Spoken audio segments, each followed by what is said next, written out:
Greetings, Patrick here, and it's time for episode 99 of Dollar Theater. That's right, episode 99. Holy crow! Did we ever wonder we get here? But we did.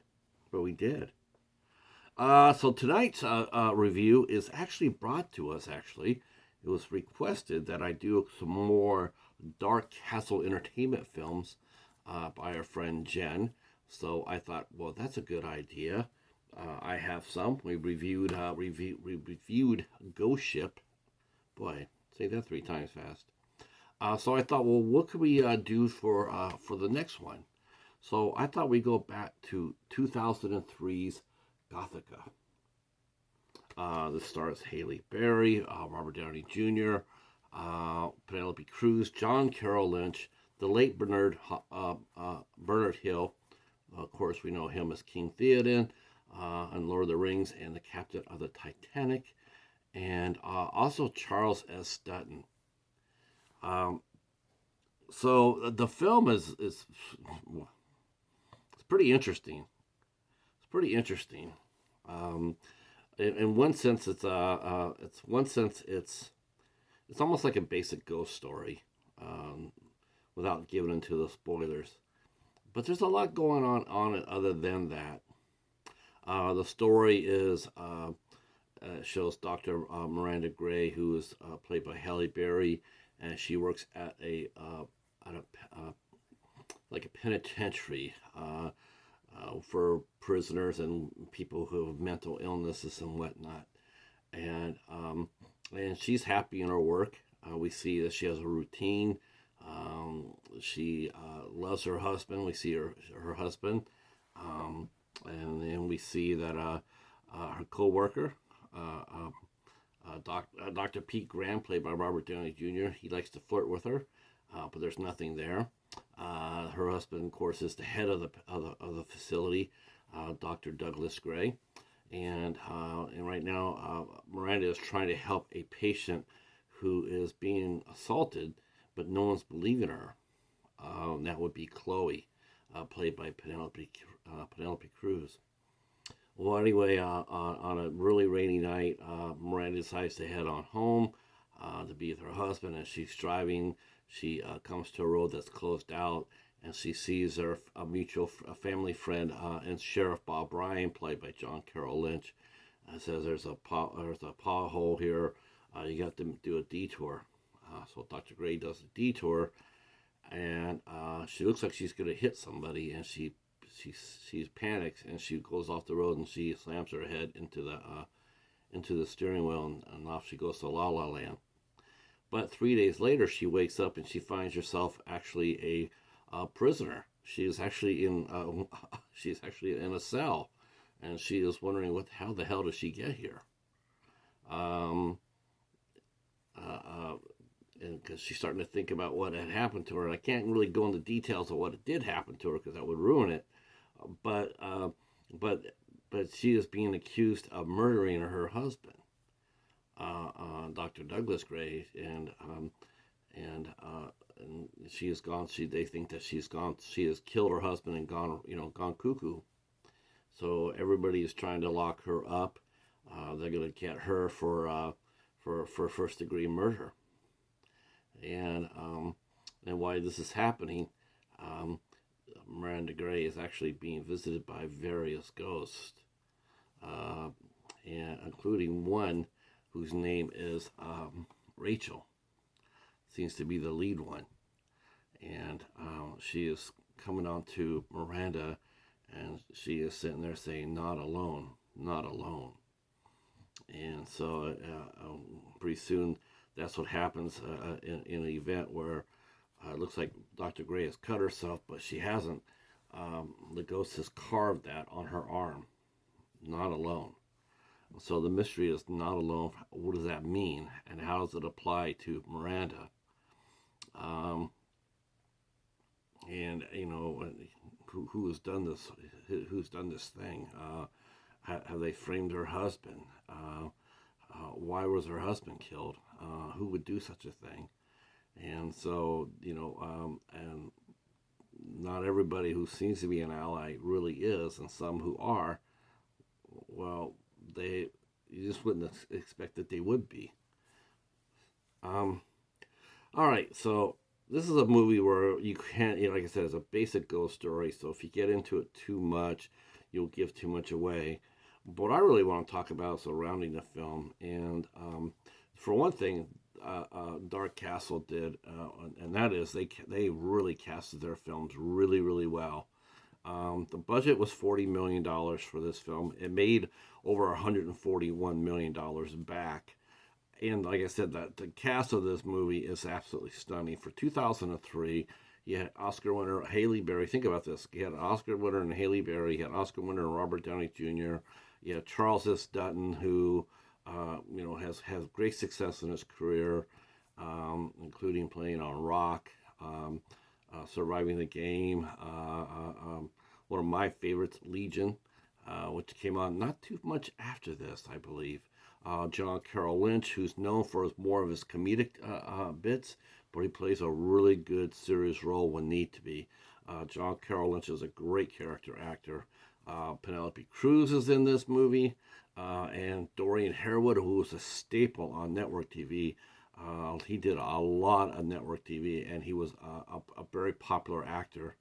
And of course, Bernard Hill, who at that time had already starred in Titanic. He might have even been with the Lord of the Rings. I have to double check that.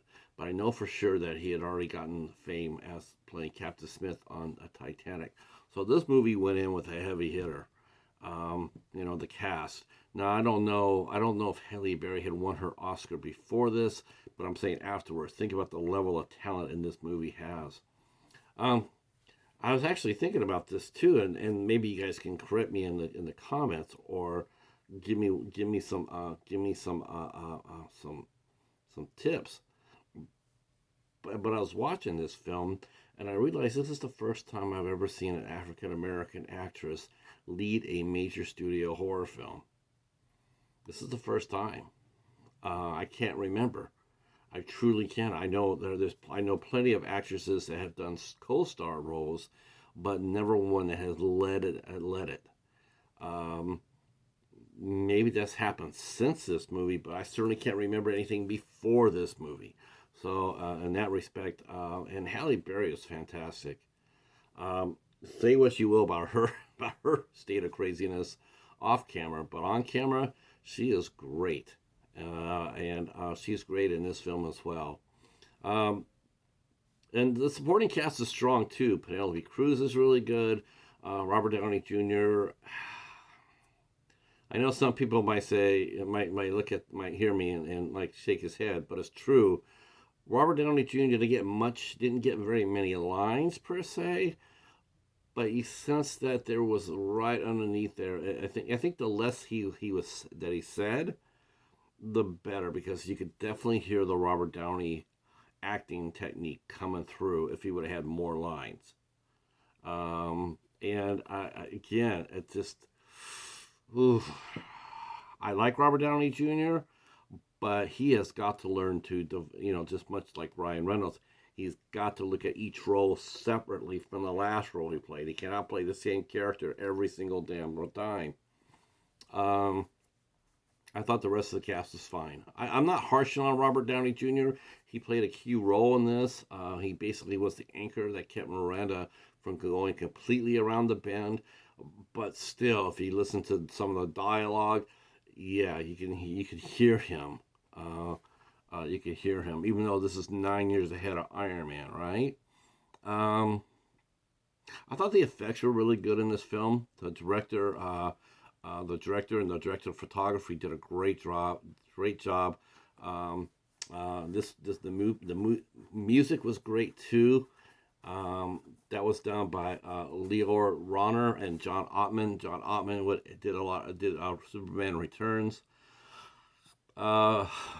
And the director was Matthew Kassovitz. Now I have never heard of him before. And written by Sebastian Gutierrez. This is a great pick for Dark Entertainment because it follows their pattern of basically developing a property like this and then stocking it with some heavy hitters. We saw that in Ghost Ship. We saw that in 13 Ghosts. We saw that in House of Haunted Hill. And of course, we see this now. And this is not the only picture that Dark Entertainment has done. In fact, Dark Castle Entertainment has done. Dark Castle actually is still alive and well. They are still alive and well. They still put out films. This is not as much as they used to. They have one movie coming out here really soon. I just saw the previews for it called Last Breath. And so they are going. They are, and they also have a movie called Old Guy coming on. That was directed by Simon West. So they are still making movies, and they're one of the very few profitable studios that are doing this. Their movies make money. Even the small ones don't. Even the small ones make a lot of money. In fact, their profit is over $700 million. So that's good. It's good. And they know how to do it too. They know how to make these movies where they are impactful. And they're all pretty much rated R too. And I do believe I really like that as well. They don't really, like with Blumhouse will do a PG-13 and then an R, PG-13 and R. And it sort of weakens their body of work, if you ask me. I like Dark Castle in the sense that, like with Gothika, is that they have heavy hitters on here, they're a great cast, but they're not afraid to show the gore. They're not afraid to see the violence, or explore the supernatural. I really like that. I think it's well needed and is welcome in the horror community as far as horror fans go. That's the one thing about Blumhouse. Everybody holds their breath. Is it going to be good? Is it going to be bad? Is it going to be good? Is it going to be bad? Because I'm one of the ones that really doesn't really feel PG-13 horror is really all that effective. Yes, there have been a few hits, but would Gothika have retained its potency if it had been a PG-13 film? No, not at all. This movie would not have been nearly as effective as a PG-13. One thing I really wish I for Gothika would have been really good is the fact that they would have explored more what Miranda found before she went off the rails. We see her, when we see her driving and she has a crash, and then she finds out about what happened, to her husband. I wish we could have seen that more of that backstory, how she found out, what the initial reaction was, what was said. It would have heightened up the attention a lot more, I think, during the reveal. But overall, Gothika is a very good movie, and definitely, is it as good as Ghost Ship? I know I'm going to hear some people asking me that question. Man, I have to sit there and say I think I like them both equally. Actually, I really do. I think Ghost Ship had necessarily they definitely had the better opening. That's for sure. But overall, the story and the acting and the effects, I thought were pretty much even. I mean, I guess you could say give Ghost Ship the better opening, but I like the acting a little bit better more in Gothika. All right, I do have the Return to Haunted Hill. I have that, and I do have 13 Ghosts. And what else do I have? I think of Dark Castle. I think I have some other films here, so I will be talking about them as well. House on Haunted Hill came out in 1999. 13 Ghosts, Ghost Ship, Gothika, House of Wax. Yes, we could do the House of Wax. I know I have that. I think I have The Reaping. I don't know if I have Orphan. I have done Whiteout. I think I have a review up for that. But if not, I will do a review. And I have Ninja Assassins. Oh, The Losers. Okay, so they did a comic book movie. That's actually one of the very few movies that did not do well for Dark Castle. But that's a fun movie, though. Wow, The Losers is pretty cool, actually. All right, so we will be revisiting that down the line for Dollar Theater. We are doing 100, episode 100. And then I'm going to do, then after we do 100, I think we're going to go back to voting for the next block of 25 movies. I'm going to bring you guys back into this. I want to bring some more interaction and more engagement to the series. So I'm going to do that. I'm going to go ahead and start bringing out 5 movies, and you guys can vote for it, or 4 movies in Cheetah's Choice. You guys love Cheetah's Choice. Yeah. Well, that's it for this one. I'll let it be a surprise of what episode 100 will be. I've mentioned it before, and I'm looking forward to talking about it. I just hope it plays in my machine. I think it will. If not, I'll just rent it out. All right. Thanks for watching Dollar Theater. I do appreciate it. Leave a comment down below. Let me know what your thoughts are on Gothika. Was it a yay or a nay for you guys? Yay or nay? Like I said, I enjoyed it. I thought it was well done. Could have punched up the story a tad, but otherwise, great acting and great effects. All right. Well, thanks for watching again, and we will talk to you soon here on Dollar Theater. Peace.